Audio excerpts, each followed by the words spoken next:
This channel does not promote any violent, harmful, or illegal activities. All content provided by this channel is meant for an educational purpose only.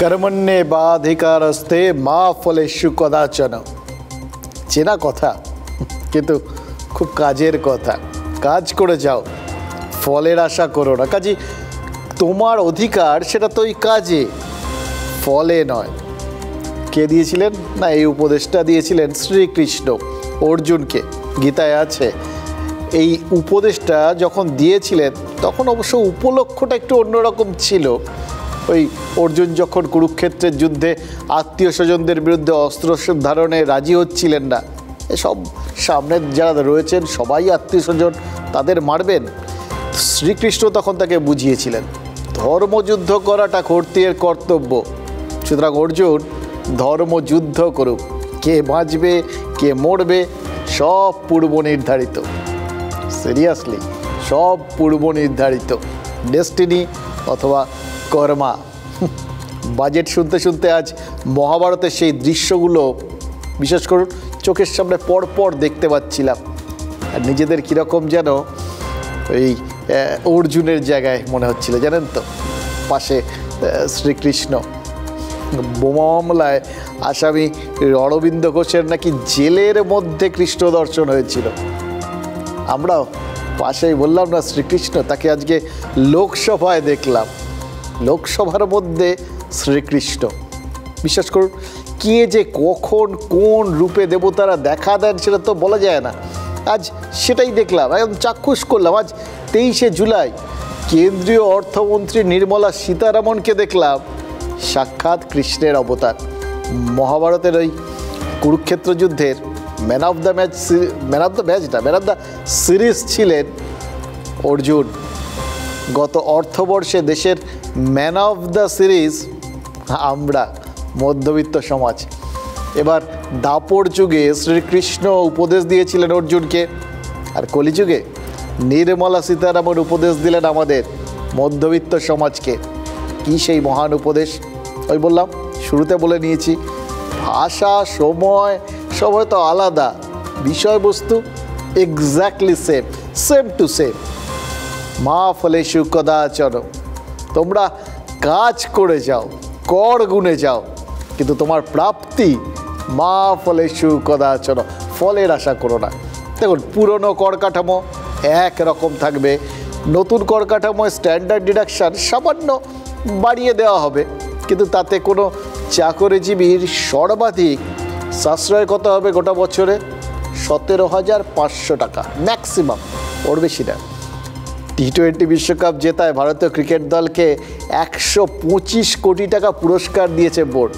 এটাও hot করে মনে পড়ে গেল আর মনে পড়তে তার সঙ্গে এই নতুন কর পার্থক্যে 17,000 পাশাপাশি আসে কখনো আমাদের নিজেদের কীরকম অদ্ভুত লাগে না তখন দেখুন মধ্যবিত্তও কিন্তু আশা করেছিল যে 3,40,000 কোটি টাকা কর দেওয়ার পর তারাও হয়তো পুরস্কার পাবে কিন্তু বিশ্বাস করুন আমরা এটা বুঝতে পারিনি কেন্দ্রীয় অর্থমন্ত্রী আসলে সাক্ষাৎ অবতার আজ তার বক্তৃতার পরতে যেন ঝরে পড়ছিল সেই কালজয়ী বাণী বারবার মনে পড়ছে এটাই আপ্তবাক্য এটাই আমাদের বিশ্বাস করতে হবে এটাই আমাদের জানতে হবে মা ফলেষু কদাচন will provide relief to about 4 crore salaried individuals and pensioners.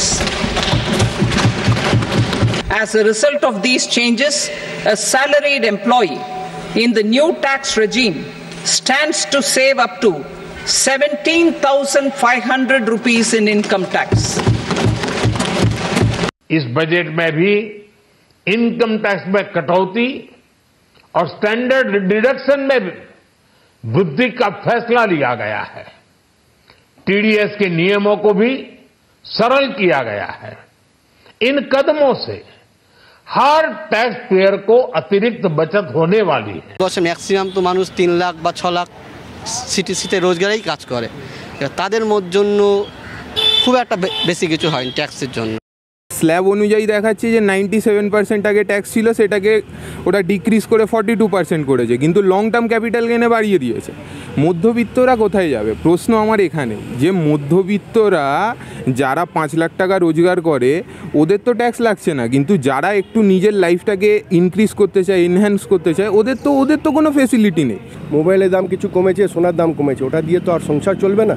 সংসার চালানোর জন্য জেনারেল এক্সপেন্সেসগুলো যদি কমাতো, আমাদের ছোটো ছোটো ব্যবসায়ীদের জন্য GST complications day by day বেড়ে যাচ্ছে, ওটা যদি কিছু ইজি করতো ফরম্যাটগুলো, তাহলে আমাদের পক্ষে ভালো ছিল। ইনকাম ট্যাক্সেও ছাড়া এরকম কিছু আসেনি। আচ্ছা বলুন তো, নির্মলা সীতারামন তিনি কি মমতা বন্দ্যোপাধ্যায়কে গুরু মানে? সিরিয়াসলি এটা মনে হচ্ছে? আপনাদেরও নিশ্চয়ই মনে হবে, একটু ভালো করে খেয়াল করুন। আসলে সদ্য গুরু পূর্ণিমা গেল, তো গুরুকে স্মরণ করে কোনো পোস্ট অবশ্য নির্মলা সীতারামনকে করতে দেখিনি, কিন্তু সবাই করেছেন। দেখুন সোশ্যাল মিডিয়া জুড়ে লোকজন সবাই নিজের নিজের গুরু খুঁজে বার করেছেন, তাকে নিয়ে অনেক ভালো ভালো কথা লিখেছেন, ছবি দিয়েছেন। হ্যাঁ, সেটা নির্মলা সীতারামন করেননি, কিন্তু গুরু বাক্য সেটা কি অগ্রাহ্য করেছেন নাকি শিরোধার্য করে নিয়েছেন? কেন বলছি কারণ আছে। একবার ওই 21শে জুলাইয়ের কথাটা মনে করুন। আগামী দিনে বাংলাই ভারতকে পথ দেখাবে, কে বলেছিলেন? ওই 21শে জুলাই মঞ্চ থেকে এরকমই তো বলেছিলেন মমতা বন্দ্যোপাধ্যায়। এমনিতে অবশ্য প্রত্যেকবারই কিছু না কিছু বলে থাকেন, কিন্তু এবার মনে হচ্ছে তিনি চাইলে এই যে বক্তব্যগুলোর পেছনে যে আইডিয়াগুলো থাকে না, সেই আইডিয়াগুলোর পেটেন্ট দাবি করতে পারেন। জানেন তো, এই মমতা বন্দ্যোপাধ্যায় তিনি তো প্রথম সিভিক ভলেন্টিয়ার সিস্টেম চালু করেছিলেন। আইন আদালতের গেরো ঠেরো টোপকে সিস্টেমে কিন্তু টিকে রয়েছে, যাই বলুন, এবং শুধু টিকে নেই, রম করে টিকে আছে। কোথাও গেলে ওই শাহজাহানের ওখানে যখন ডিজি রাজীব কুমার তিনি গেছিলেন, তখন তো তিনি এই সিভিক ভলেন্টিয়ারদের সঙ্গেই আগে কথা বলেছিলেন। বুঝতে পারছেন এদের জায়গাটা কোথায় আছে? আসল পুলিশের পরিবর্তে ছদ্ম পুলিশ, এবার আপ পুলিশও বলা যায়। কিন্তু তেমনই এই একই স্কিম, একই ভাবনার, একই রাস্তার পথিক তো কেন্দ্র, তারাও তো ওই রকম ভাবনা থেকেই অগ্নিবীর স্কিম এনেছে। 3 বাহিনীতে তো নিয়োগ এখন ওই স্কিম থেকেই হয়, এটা ভুললে তো চলবে না। বিরোধীদের প্রতিশ্রুতি ছিল যে ক্ষমতা এলে অগ্নিবীর স্কিম তুলে দেওয়া হবে। এবার আসন কমেছে, ক্ষমতায় নরেন্দ্র মোদীই ফিরেছেন, ফলে অগ্নিবীর স্কিমটাও রয়ে গেছে। কিন্তু যেহেতু অগ্নিবীর স্কিমটা রয়ে গেছে, এবার কি তার সাম্রাজ্য বিস্তারের পালা? খেয়াল করে দেখুন, কর্পোরেট সেক্টরেও এবার কি অগ্নিবীর স্কিম চলে এলো নাকি? তাই তো মনে হচ্ছে। আজকের বাজেটের পর এই সন্দেহটা যদি বিরোধীদের মাথায় দানা বাঁধে, দোষ দিতে পারবেন? দোষ দেওয়ার জায়গা আছে? লোকসভায় আজ নির্মলা সীতারামন যা ঘোষণা করলেন, সেটা শুনে কিন্তু এই সন্দেহটাই হচ্ছে। দেখুন, বিরোধীরা কিন্তু অভিযোগ এবার করতেই পারেন, কর্পোরেটেও কি ওই সিভিক বা অগ্নিবীর সিস্টেম চালু করতে চলেছেন কেন্দ্রীয় সরকার। কেন্দ্রীয় অর্থমন্ত্রী কি বলেছেন? আগামী 5 বছরে দেশের সেরা 500টা কোম্পানিতে 1 কোটি তরুণ আর তরুণী ইন্টার্নশিপ করার সুযোগ পাবেন। তাদের মাসে 5,000 টাকা করে ভাতা দেওয়া হবে এবং এককালীন 6,000 টাকা দেওয়া হবে। এবার এই যে 5,000 টাকা ভাতা, এর 90% দেবে কেন্দ্র আর 10% দেবে কোম্পানিগুলো। মানে শিক্ষিত ছেলেমেয়েদের জন্য 5 বছরে 1 কোটি কাজের সুযোগ। এটা ভেবে তো সবাই নিশ্চয়ই এখন নিজেদের ছেলে মেয়েদের মুখগুলো চোখের সামনে ভাসতে শুরু করেছে। সত্যিই তো এরকম ভাবনা, এরকম কর্মসংস্থান জাস্ট ভাবা যায় না, হাতে গরম একদম। মানে ভোট রাজনীতির দিক থেকে এই প্ল্যান একদম লাজবাব। প্রশ্নটা এরপরেই, ইন্টার্নশিপটা করবে কারা? দেখুন, সাধারণ অনার্স গ্র্যাজুয়েট ইন্টার্নশিপ করলে তার থেকে ভালো কিচ্ছু হয় না, কারণ তাদের কাজের বাজারটা খুব সীমিত, এটাই বাস্তব। কিন্তু যদি ইঞ্জিনিয়ারিং পাস আউট বা ম্যানেজমেন্টের ছাত্রছাত্রীরাও এই তালিকায় থাকে, তাহলে বিষয়টা একটু ভেবে দেখুন তো। একজন ইঞ্জিনিয়ার বা ম্যানেজমেন্ট ছাত্র পাশ করা মাত্র ভালো বেতনে একটা চাকরি পেয়ে যাবে, ওই যেখানে পড়াশোনা করছে সেখান থেকেই তাদের ওই ক্যাম্পাস ইন্টারভিউ হবে, ক্যাম্পাসিং করে তারা চাকরি পাবে। এটাই তো তারা ভাবনা চিন্তা করে ভর্তি হয়েছিল। এবার তার বদলে কি হবে? এবার ভাবনাটা তাদের দিক থেকে না, উল্টো দিক থেকে ভাবতে হবে। কোম্পানিগুলোর দিক থেকে ভাবুন। কোম্পানিগুলো কি করবে? তাদের হাতে তো অপশান বেড়ে গেল। তারা এবার থেকে ওই ফ্রেশার নেওয়ার বদলে, ওই যেগুলো ক্যাম্পাসিং করে বিভিন্ন জায়গা থেকে তারা নিত, এই কেন্দ্রীয় স্কিমে একজন ইন্টার্ন রাখবে। সেই ইন্টার্নের ভাতার 90% কেন্দ্র দেবে, কোম্পানির দায় মাত্র 10%। এবার সেটাও ওই কর্পোরেট সোশ্যাল রেসপন্সিবিলিটি স্কিম থেকে তারা দিয়ে দেবে আর কি। প্রত্যেকটা বড় কর্পোরেটের কিন্তু এই সোশ্যাল রেসপন্সিবিলিটি একটা স্কিম থাকে, মানে যে স্কিমে ওই কোম্পানিগুলো হাসপাতাল তৈরি করে, বাগান টাগান বানায় বা স্কুল চালায়, মানে জনহিতকার সমাজ সেবার কাজ করে। সেই খরচটা এবার এই ইন্টার্নের ভাতা বা ট্রেনিং বাবদ খরচ হিসেবে দেখিয়ে দেওয়ার একটা সুযোগ থাকছে তাদের সামনে। তাহলে ব্যাপারটা কি দাঁড়ালো? একটা কোম্পানি 12 মাস কেন্দ্রের ঘাড়ে কাঁঠাল ভেঙে এই ইন্টার্ন পরিষেবা উপভোগ করলো, নামমাত্র খরচ হলো, তাদের বিশেষ কিছু লাগলোই না। আর 12 মাস ইন্টার্নশিপের পর সেই চাকরি প্রার্থীকে জাস্ট একটা সার্টিফিকেট ধরিয়ে বাড়ি পাঠিয়ে দিল, দিয়ে একজন নতুন ইন্টার্নকে নিয়োগ করে নিল, সেটাও কেন্দ্রের টাকায়। দেখুন, একজন পুরো সময়ের কর্মী নিয়োগের খরচের দায় তার মানে কোম্পানিরা রইল না। তারা শুধুমুধু লোকজনকে নেবে কেন? ইন্টার্ন প্রতি খরচ, তাদের ক্ষেত্রে খরচ মাত্র 500 টাকা। এবার মাসিক 500 টাকায় পুরো সময়ের এরকম শিক্ষিত কর্মী পাওয়া যায় নাকি? আর যদি পাওয়া যায় তা তো পড়ে পাওয়া 14 আনামশাই।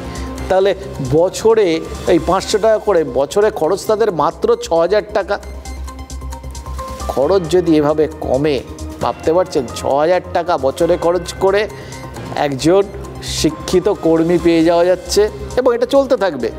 এরকম যদি চলতে থাকে তাহলে তো মুনাফা লাফিয়ে লাফিয়ে বাড়তে বাধ্য। গত অর্থবর্ষেই তো এই কর্পোরেট সেক্টরের থেকে অনেক বেশি ট্যাক্স দিয়েছেন মধ্যবিত্তরা। আপনাদের বলছিলাম একদিন, সেটাই দেখলাম যে যেটা ভাবছিলাম, যেটা দেখছিলাম, সেটা আরও কীভাবে ডালপালা মেলে আমাদের ঘিরে ধরছে জানেন তো। এবার এই মধ্যবিত্তের করের টাকাতেই তো কেন্দ্র মধ্যবিত্ত শিক্ষিত ছেলে মেয়েদের ইন্টার্ন নিয়োগ করে তাদের স্টাইপেন্ড দেবে, আর ইন্টার্ন পেয়ে লাভবান কারা হবে? Corporate sector. হ্যাঁ, কেন্দ্রীয় সরকারের লাভও রয়েছে, সেটা রাজনৈতিক লাভ।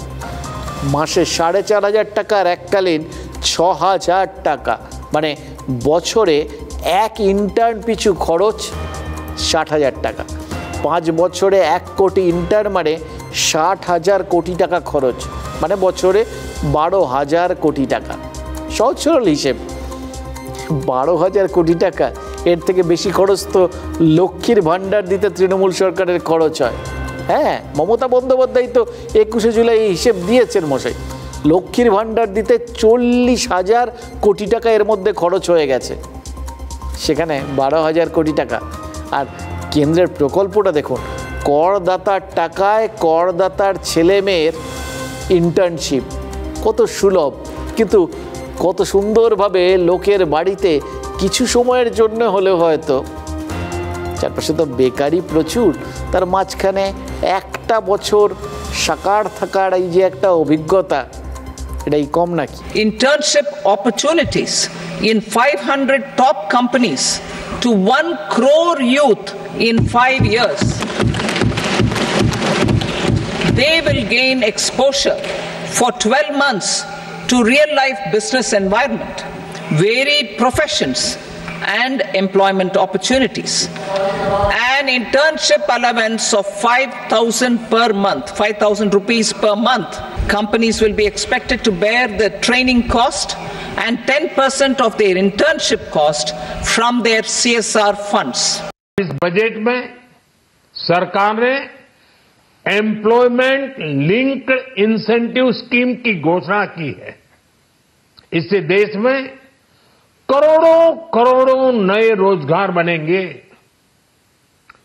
इस योजना के तहत जीवन में पहली नौकरी पाने वाले युवा की पहली तनख्वाह हमारी सरकार देगी।